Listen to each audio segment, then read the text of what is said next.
This is an audiobook reading of The Cemetery of the Lost Soul, a novel by Spencer Webster. Copyright 2015, all rights reserved by the author. Chapter 2, The Fight and the Party. Without forgiveness, we remain chained to the past and experience the future through a filter of pain. Rumi. Linda knocked on the door. Julius and Allie, music still blaring in her ears, stood steps below on the lawn, and Tristan stood further back. The door opened and his father, a harsh man at the best of times, looked at them with a grizzled expression. The large-framed man held a whiskey on the rocks in his hand. "What's going on here?" he asked with squinted eyes. "Oh, Dad, quit joking around. You know why we're here," Linda said. Then for a moment the cloud broke and he smirked, the kind of smile that admitted but did not apologize for forgetting. "Come in, my children," he said as he swept his arm toward the entrance. Julius followed his wife and daughter. His father's smile faltered as they locked eyes, and Julius stepped into the house. "Tristan," he heard his father say behind him. "Dad." Stacks of magazines and newspapers filled every possible square inch. Only one chair had nothing on it, one that sat in front of a television. Stacked loosely on top were several piles of DVDs. "Wow, this place sure is tip-top," Julius said through a thin-lipped smile. "What are you getting at, Julius?" his father grumbled, his eyes taking on the familiar steely tone when irritation might spill over into anger or something else. Julius looked down and away. "I was just kidding around, Dad." He knew he hadn't needed to rile his father's emotions, but the bitter irony of his father's messy house left a bad taste in his mouth.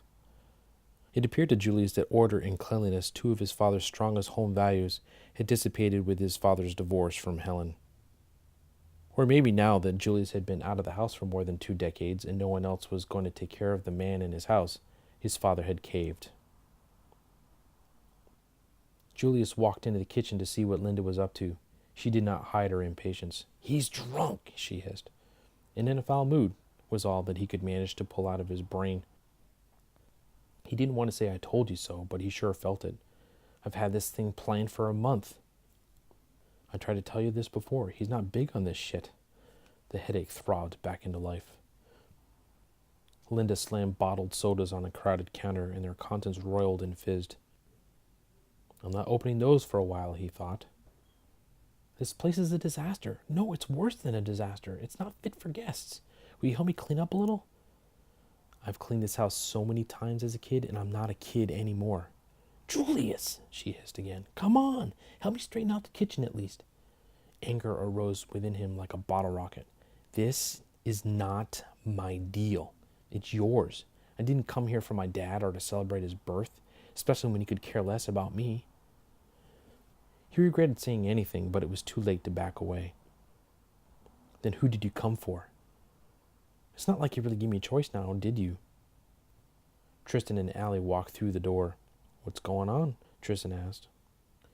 "Your brother isn't acting like a team player. This house isn't fit for rats, let alone guests, and Julius doesn't want to clean up." Tristan offered a quick grin. "Let's just help out. Nobody needs stress today." Allie turned and left the kitchen, her music trailing behind her. "What do you want me to do?" Julius asked with a sigh.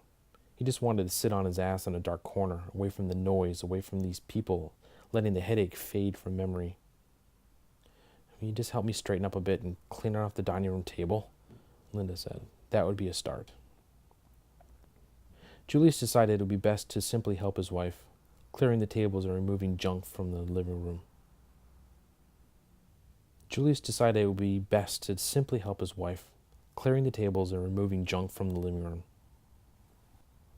Later, after things had calmed down, swept over, and guests began to trickle in, Julius began to feel a bit relieved that a fight had not erupted between him and his father.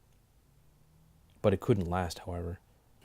Julius would have expected a snide comment from his still drinking father about his job as a writer, the Navy, Civil War trinkets, or a dozen other things, but not about his daughter. "If I was your father, you wouldn't have your face buried in that phone." The guests went silent, and Allie glanced at Julius, a look of horror and embarrassment on her face, while most of the guests looked to the floor. Julius then stared at his father's face, which was thick and ruddy. "I guess it's a good thing you're not her father, then." Julius steeled himself for the repercussions for being disrespectful, for being insolent. Julius watched as his father lifted off the recliner. This is my house, you ever ungrateful son of a bitch. She needs to learn respect, something you obviously never learned.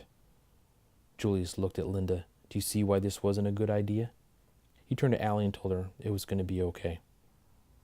He decided he didn't want to get into a screaming match with his father and stood. The headache threatened to topple him, but he couldn't appear weak in front of his father or his family. I'm going for a walk to cool off, he said to Linda. Yeah, go for a walk, you pussy. Julius walked toward his father, his fist balled with throbbing fingers. I could lay him out with one punch, he thought. I've had enough of your shit. I'm going to leave now before I do something we'll all regret. Isn't it just like you to start shit you can't finish? I wish you were half the son Tristan is. I'm ashamed to call you my son. I bet that, what's his name, Steve? I bet if he was alive, he'd say the same thing. The mention of Stevie's name negated any control Julius had. 45 years of suffering at the hands of this man shot out of Julius' fist, and he swung without a thought about the consequences and struck his father's jaw. His father shook from the blow, and Julius punched again, a quick jab before his father could pummel him back. But it didn't matter. The elder Meade slipped to the floor and dropped his whiskey and icy water onto the carpet. Tristan jumped to pull Julius away from his father. That's enough now. Go take a walk. You started it, just like he always does. He looked at his wife, whose mouth was agape. He glanced at the guests briefly before he let his brother shove him out of the living room. He goaded me. He knew it was going to piss me off, Julius screamed as they stepped outdoors. I know he did, but you're going to have to calm down. Didn't I tell you this wasn't going to work? I'm so tired of his bullshit. I'm never coming back. He can kiss my ass. I wanted to pop him in the face so many times and never had the guts. What am I going to do now? I just punched Dad out. Julius stared at the maple tree in the yard that had once been thin and short all those years before, when a large owl perched on his branches, a harbinger of his best friend's death. I think you just need to relax. I'm sure he'll be nursing his jaw for a while, Tristan said with a smirk. Hope it hurts him for a long time. I'll be back in a while to tell Linda I'm sorry. Everyone heard how he treated you. No one blames you for what you did, okay? I could have left it alone. I ruined her party. No, Dad did that. Tristan grabbed Julius' shoulder, and then he walked back inside, leaving Julius alone in the front yard.